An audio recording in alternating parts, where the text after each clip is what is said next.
Hey, Nick, how you doing, bro? Nice hat.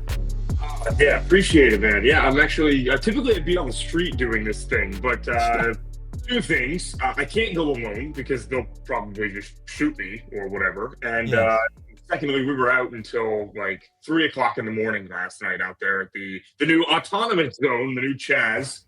So there's some just an update on that this morning, though, and we can get into that a little bit. Please, please. Yeah, you're reporting from Minneapolis, right?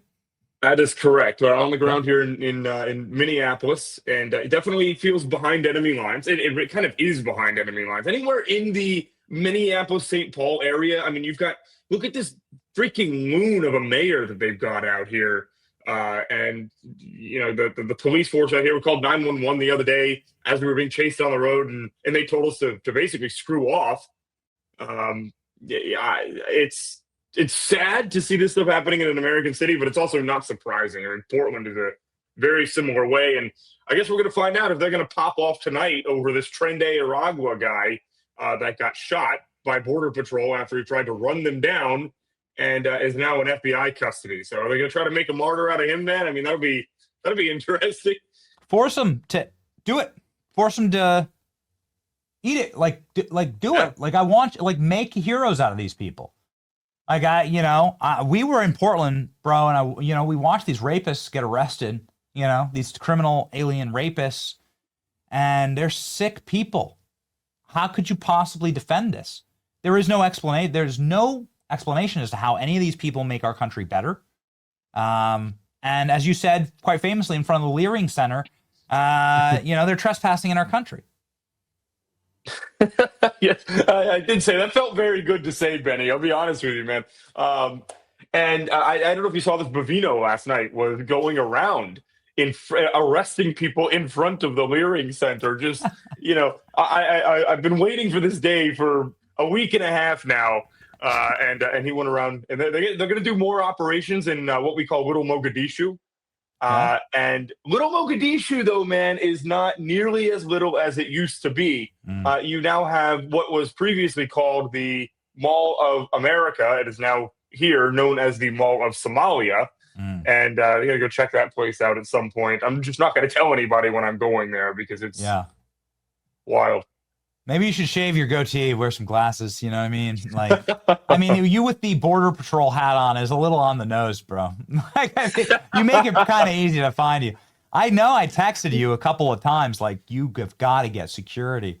Well, I'll call you after the show because we're working on something like that because I want to be able to have, I want to start a nonprofit to do security for independent journalists and just you and me both. I think we talked about that at one point. Yes, and it has to happen because it's just too easy to kill all of us. Like that's obviously the plan.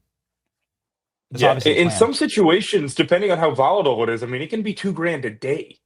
I mean, it's wildly expensive, and independent journalism that's just not in budget unless you're. Who knows? I mean, it's like Nick Shirley has been getting help from. Yeah, even if you're making good revenue, like that's all your revenue then. So then you need, so you got to be able to be profitable. So here we go. Here's Bovino and his team making arrests at the Quality Leering Center, and then the autonomous zone in Minneapolis, and we got some footage of that you took last night. Tell us about this autonomous zone, Nick. What's up, man? Well, this is a place where 2 nights ago I was chased around, and I called the police. I was on the phone with the police for over 20 minutes. They kept telling me, we're on the way.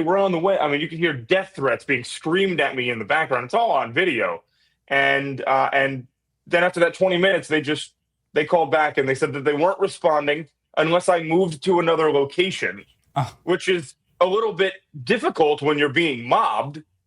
And then they literally hung up the phone on me. And you can see it's last night when they had it's like 2.5 blocks, man, of just it's a no-go zone is what they call for police. They built this like sweat shack that you can see behind there so that people can go in there. Like, I don't want to sweat with any of these people, bro. The area in general doesn't smell very good at this point, let alone in a box that everybody's sweating inside of. It ended up becoming if you look on the sides of the road, Benny, there are a bunch of houses. This is like 3 o'clock in the morning, 2 o'clock in the morning, and these people are out screaming, blasting loud music. They're not letting people get to their houses, and those residents are super upset about it. And so the city of Minneapolis, very, very early this morning, went in and they moved the crap out of the way. However, it is now being moved back into position. And what's going to happen now, most likely, is if the city doesn't very quickly go in there with a bulldozer, they're going to keep this place staffed all night long with tons and tons of people. Keep in mind, it's going to be a Friday night tonight. They'll stay out there all night long and fight the police if they try to come in there and move their crap out of the way again. Jeez. So we got like a CHAZ. We're getting like our own CHAZ in Minneapolis. Yeah, and I mean, you remember what happened up in CHAZ, right? It was famous for failed communism, death. I don't know if I could say the R word on YouTube, but you know what it is. Yeah. And really, they established armed border guards, and they would shoot you, and they did shoot you if you were unauthorized and walked into their zone. The communism part failed at CHAZ because the homeless people were coming in there and taking everything. And so I was strongly considering bussing in a bunch of homeless people last night. I just couldn't find a bus quick enough. I just wanted to see what would happen. So I got a question for you, because I thought that Minneapolis would be burned to cinders at this point. But I believe that USAID getting cut and all the NGOs losing their funding has actually stopped a considerable amount of the funding of domestic terrorism in our nation. Have you seen that, Nick? Oh, yeah, absolutely. And if you want me to be totally honest with you, Benny, about the reason that I believe it hasn't been burned down yet is because this is a white woman. If it was a black woman or a Hispanic woman or something like that, the city would be totally on fire. But they don't care about white women. White women don't care about white women. Have you seen some of these videos that have been coming out? Like there was one that just started going viral. I don't know if you've seen it yet. Like last night, where I believe it was a Daily Wire reporter that was talking to a white woman that was saying that it was weird, and she didn't know how to take it because it feels wrong to have tears as a white woman for a white woman. I mean, these people are, especially here, man. The liberal white woman in Minnesota is different than the liberal white woman from across the country. It is a species that needs to be studied. It's a lot of self-loathing, man. And you don't, like, that's where transgenderism comes from. Like, this whole, like, I hate myself. I hate the person that God made me. I hate my skin color. That's a terrible way it's the most toxic way to think about your life. It'll always end badly. It will always corrode you from the inside. Here's the clip itself of a woman. I don't think it's that long. Why don't we just listen to it real fast? So, I mean, I'm just walking around kind of just dayside because I was like, I don't know if it's the right thing to do. It feels kind of wrong being here in some way. I don't know why. Why do you think, yeah. I don't know. I don't know, like, where that stems from. Like, I mean, part of it is being, like, a white woman that I'm privileged, and I have a lot of privilege. So I feel like white tears are not always something that's helpful or necessary. I've had enough. Okay. Yeah, got it. Okay, got it. Like, give the NPC a microphone. It's like NPC, this is just programming behavior. That's just listening to the programming. Yeah, I mean, I'm kind of curious about the privilege that the dead chick has. Does she still have her white privilege? How does that work? And you're right. Like, and what a horrible life that she's so broken and had such a miserable life that she's decided to make her calling in life the defense of Somali criminal aliens who are fraudsters, who have no right to be here in Western civilization and don't care about her. And if they were in power, would utterly eradicate her worldview. They hate her, but she's willing to give her life for them. That's crazy. She's willing to die for that? What happened, dude? Who hurt you? It's it does. It needs to be studied. You're exactly right. Okay, so have we seen, I mean, Nick, have we seen, I mean, you've been on the ground, you've had a wildly successful run. You were able to expose the Hilton Hotel, some of the lies around that. And you've been on the ground, I know, for at least a week or two in Minneapolis. Any other major takeaways? I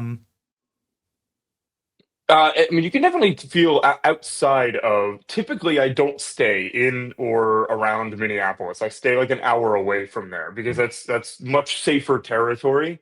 You know, when and you get out there and you talk to some of these people that aren't in Minneapolis and aren't in St. Paul, and they are livid, absolutely livid, and that's why at the end of the day, you're seeing Tim Walz have to jump out because people around the state are just rebuking him violently. I have not seen anybody that is willing to sit there, and I've tried, trust me, to defend Tim Walz. You can't find it unless it's some radical leftist in the middle of Minneapolis.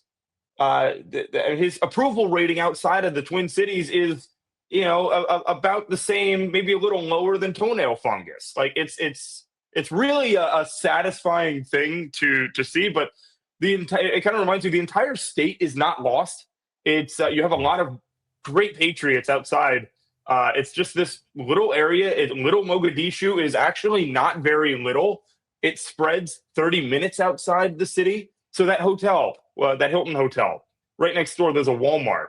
And I tried to go in there and I was just asking for some basic things and I couldn't communicate. It's all on video. I'll release that sometime later this week.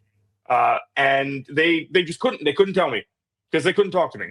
So I don't know if that's a requirement at Walmart nowadays that, you know, you speak Somali and only Somali. At one point, I just as a white man asked her what time the place was closing, and she got mad at me and started like yelling. It feels like Walmart is, you know, basically built a store in Somalia, and people are getting fed up with that too because they're like the Mall of America. You can't really go there anymore and enjoy it as you could 10 years ago. It's pretty sad. Maybe your final takeaway here, since you've been a victim of left-wing attacks, since you know, you can not show your face in the streets anymore, maybe in peaceful American cities, but in cities like this that have descended into madness, you are enemy number one. They'll come after you. What are we facing here? Tim Walz, I mean, the top of the show, Tim Walz is saying that he's calling up the Minnesota National Guard to fight the federal government. Well, bro, that's an insurrection. I mean, that's civil war by definition. That's definitionally civil war. Yeah, absolutely. And I mean, it also has to do with the fact he's trying to make it as difficult as possible on President Trump to federalize the National Guard, right?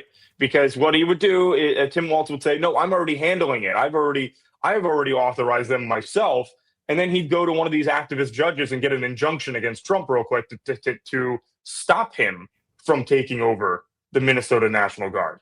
So, I mean, that's part of the tactic here as well. And when tonight, likely, I would say something is probably going to end up happening. It is the weekend. If you remember the George Floyd riots, those happened like 3 days after George Floyd OD'd in the street. But yeah, I mean, fingers crossed on it, man. But Tim Walz is not going to come to your help.